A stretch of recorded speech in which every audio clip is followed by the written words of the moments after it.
I confronted Wengo last night, he's bringing Li Yin in to steal the board. A whisper of betrayal turns into a storm of truth.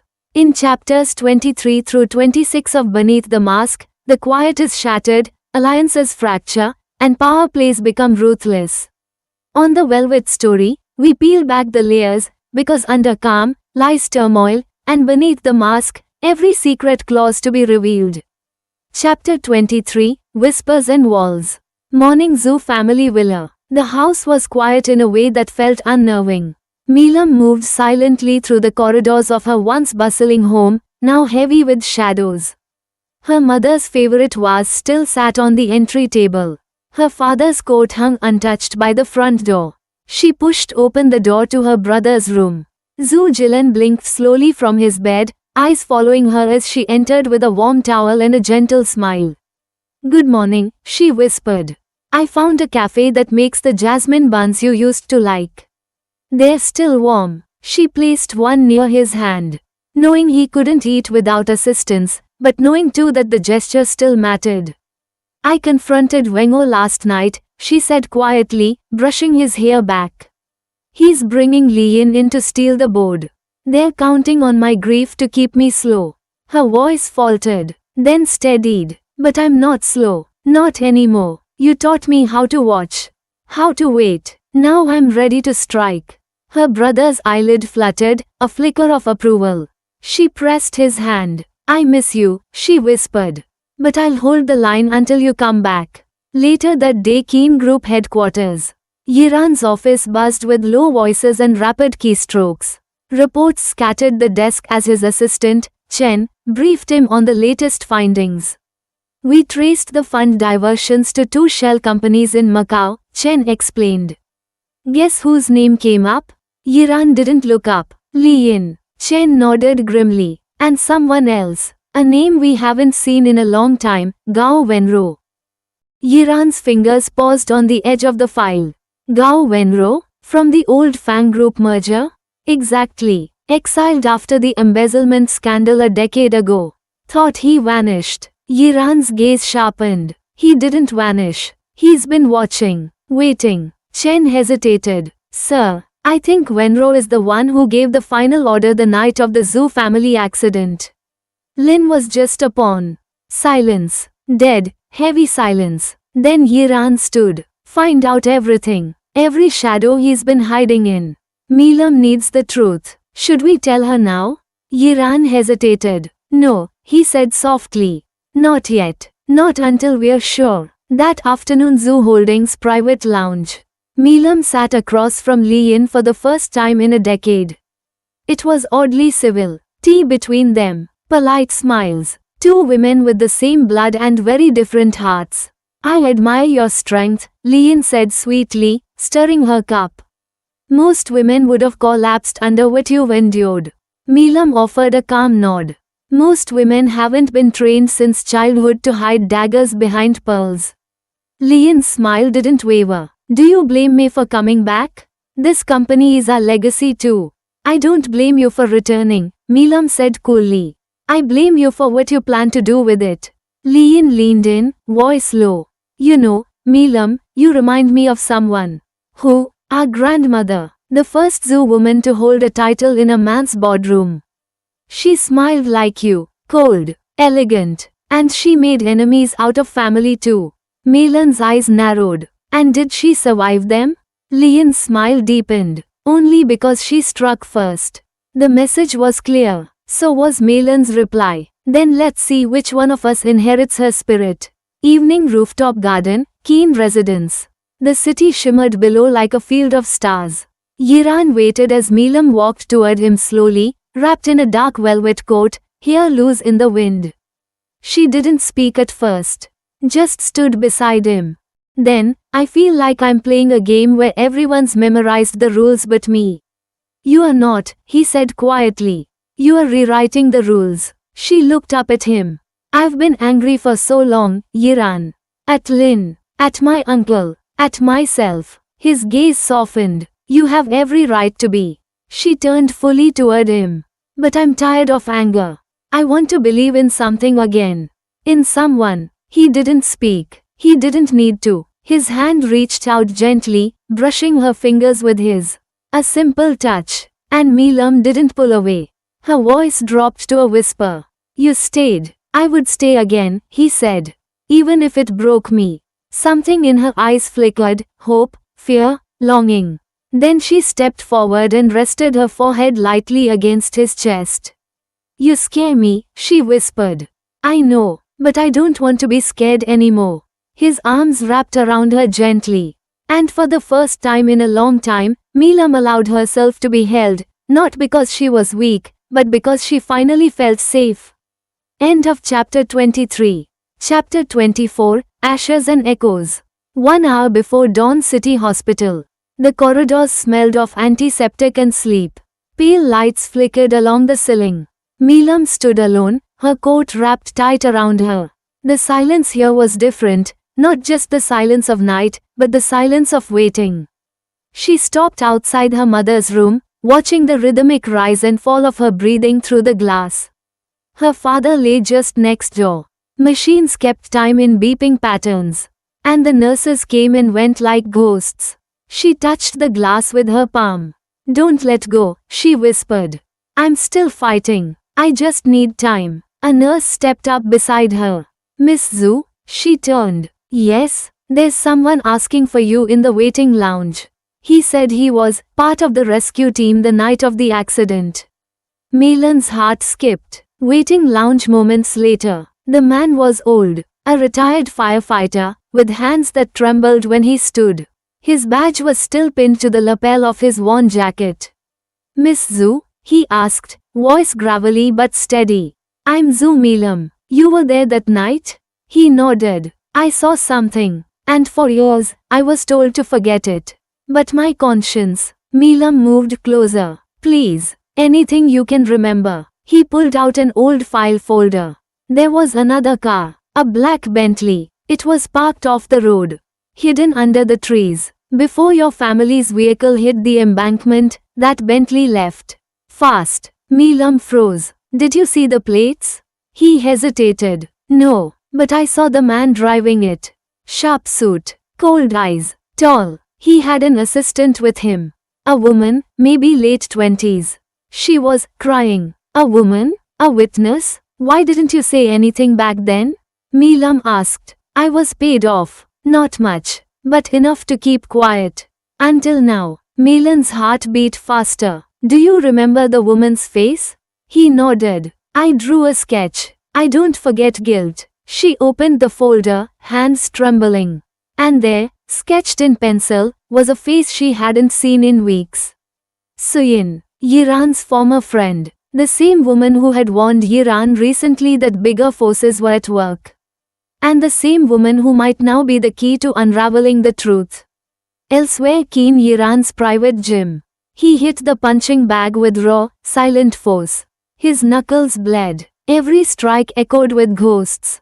Lin, his father, that damned night. And now, the memories are resurfacing like poison. Suyin had been there. Of course she had. She had warned him. But why hadn't she told him everything? He pulled off the gloves, panting hard. Running from the past won't fix it, came Chen's voice from the doorway. Yiran looked up. His hair was damp with sweat. His eyes were stormy. Wenru's not working alone, Chen said. We found bank transfers between him and someone inside the board of Zhu Holdings. High level, untraceable, but frequent. Yiran's voice was hoarse. Wengo, and possibly Lian. Yiran closed his eyes. The net was tightening, and Neelam was still standing in the middle. Late afternoon Zhu Holdings balcony. Neelam stood on the balcony, the city stretching far below. She clutched the sketch in her hand, her other hand gripping the railing. Behind her, soft footsteps approached. I thought I'd find you here, Yiran said. She turned, eyes searching his face.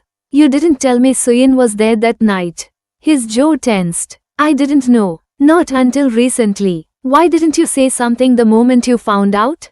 Because I wasn't sure what she saw. I didn't want to give you hope without proof.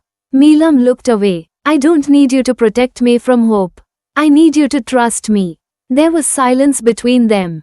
Heavy, wounded. Then Yiran stepped forward, reaching out and gently taking her hand, the one holding the sketch. I do trust you, more than I've trusted anyone. But I've spent most of my life learning not to show it. Because when you show it, people take it, use it, break you with it. Milam met his eyes. You think I'll break you? No, he said softly. I think you're the only one who won't. A breath escaped her lips. She stepped closer, until their foreheads were nearly touching. I'm tired of secrets, she whispered.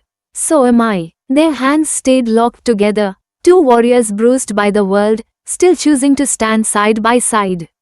Breaking news that night. Across all major media platforms. Zhu Liyin appointed interim deputy chair of Zhu Holdings. Board claims it's a temporary measure. Stocks surge briefly, then drop amid controversy. Milam stared at the television, the headlines scrolling. A trap. Liyin had made her first move. But Milam only smiled. Because this time, she had her own pawns in play. And she was done playing nice. End of chapter 24. Chapter 25, Echoes between U.S.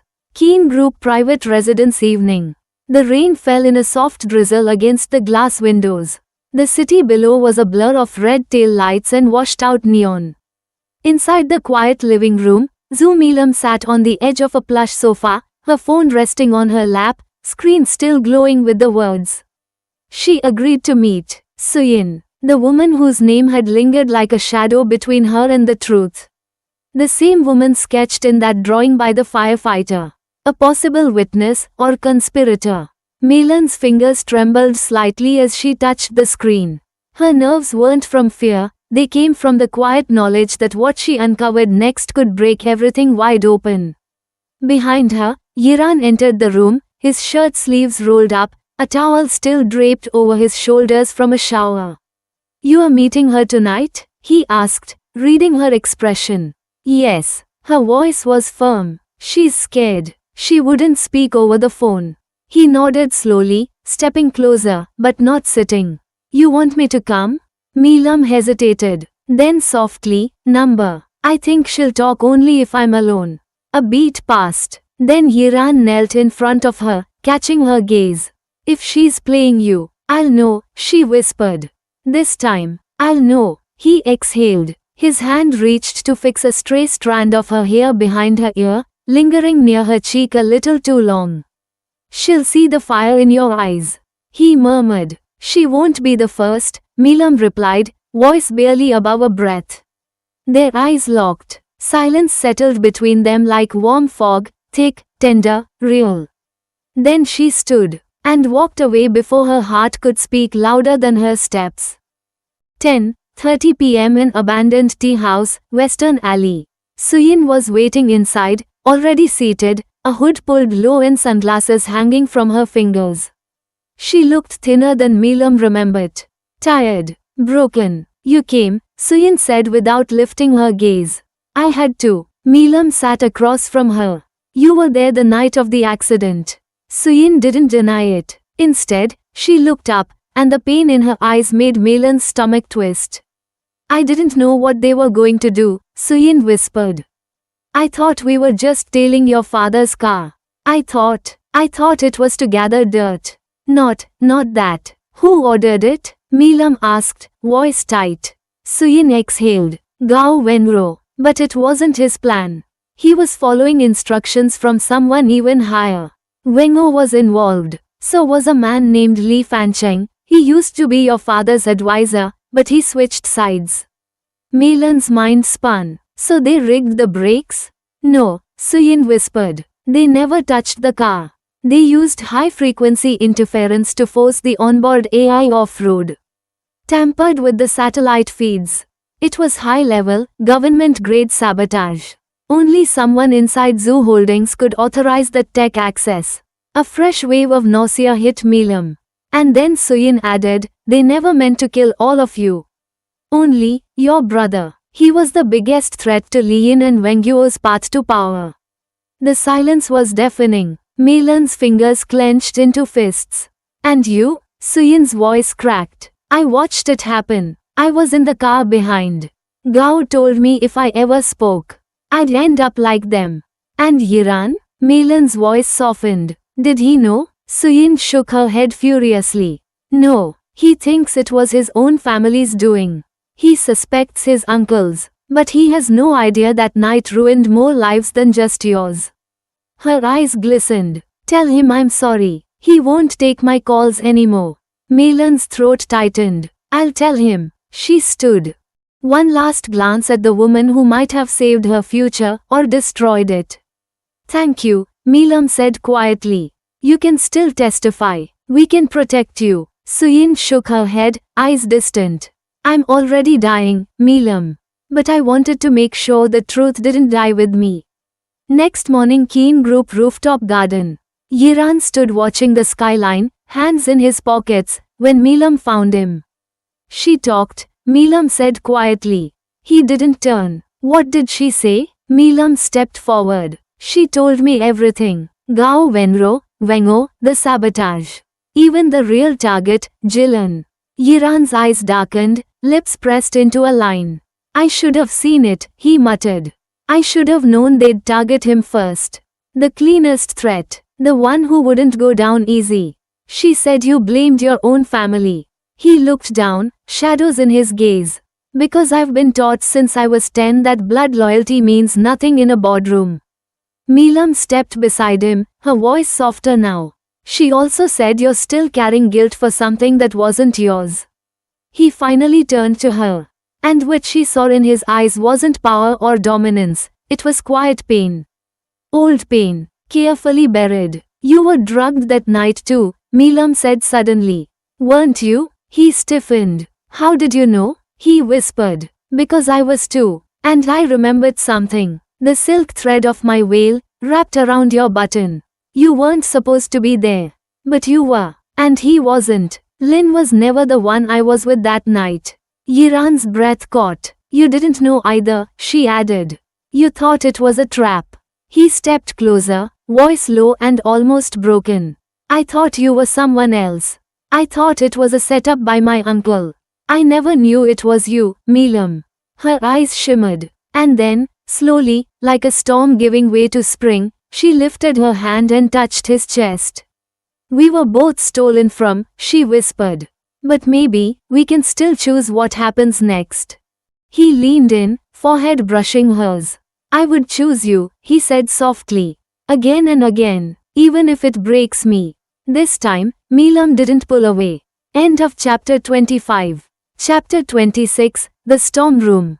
Zoo Holdings Executive Boardroom. The boardroom was glass-walled and cold, a place where fortunes were decided with a word and blood was spilled with a signature. But today, it was no longer just a battlefield. Today, it would become a reckoning. Zhu Melam stepped into the room in a tailored deep navy dress. Sharp heels clicking across the polished marble like a countdown. Her long hair was tied back in a braided knot, revealing every inch of the proud, unflinching woman beneath. Beside her walked Keen Yiran, straight-backed and calm, the eye in her storm. Wengo, Lian, several major shareholders, and outside investors turned their heads the moment she entered. Some eyes narrowed, others smiled thinly, a few looked genuinely surprised. After all, they thought she'd been cornered. They were wrong. Miss Zhu, Lian greeted her first, with that sickeningly sweet smile she always wore like armor. I hope this isn't another emotional interruption. The board has moved on. Melam dropped a folder on the polished table with a resounding thud.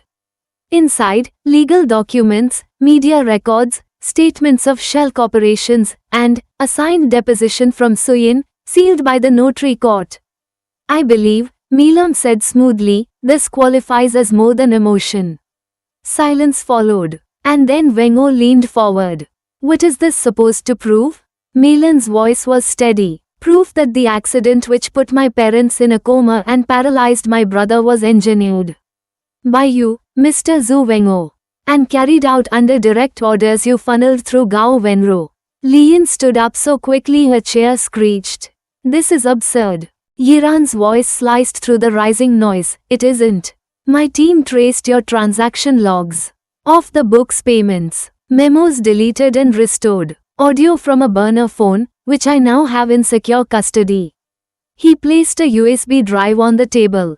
And unless you'd like this played publicly at the next investor forum, I suggest you sit down. No one moved. Wang Yuo's face lost all color. Milam didn't look at Yiran, not yet. She wasn't done. I am invoking the emergency clause in the family charter, she said clearly. As the primary blood heir, I am calling for an internal vote to suspend both Vice Chair Li Yin and Executive Advisor Wang Ou pending criminal investigation. You don't have the votes, Li Yin spat. Milam smiled for the first time. I do now. She turned to the side door. It opened, and walked in 3 senior board members, allies of her father, long believed to be dormant, apathetic or retired. They nodded at her quietly. The numbers shifted. The tide turned. Li Yin sat down, breath shaky. Wang Ou stared into nothing, eyes wide with the dull horror of someone watching their kingdom burn. Milam didn't gloat, but she did stand taller.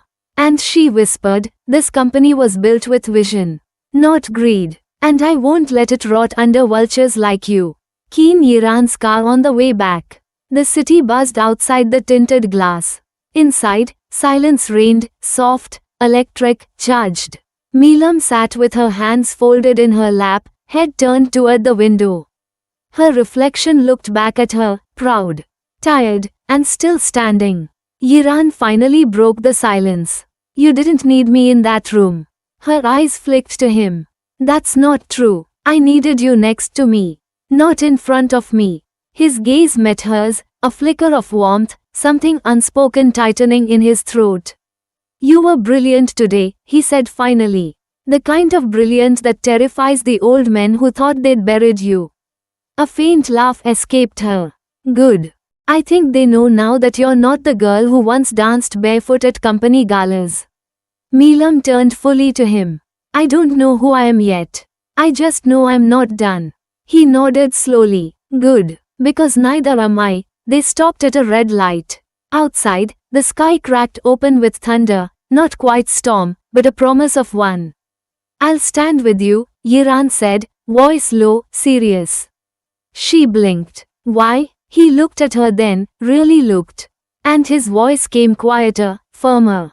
Because I watched you fight when everyone else gave up. Because I watched you protect people who betrayed you. Because I saw the way your eyes still go soft when you talk about your brother's favorite books. Because, his voice caught. Because I think I started falling for you the moment I realized you were stronger than all of us. Milam froze. Words fled. She wasn't ready, or maybe she was. Maybe her heart just didn't know how to say it yet. But her silence wasn't rejection. And he seemed to know. So Yiran gave her something far rarer than roses or vows. He gave her time. He reached across the console, fingers brushing hers, nothing more. But it was enough. Online headlines that night. Breaking, Vice Chair Zhu Liyin suspended amid corporate sabotage probe. Zhu Milam reclaims majority vote, daughter of empire fights back.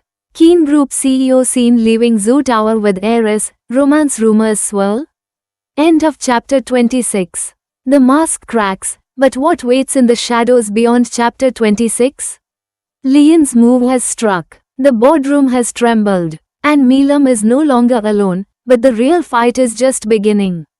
Do you dare follow the echoes? Subscribe, like, and share to stay locked into the next chapter of Beneath the Mask, only on the Velvet Story, where every whisper becomes a revelation, and every ending is just the beginning.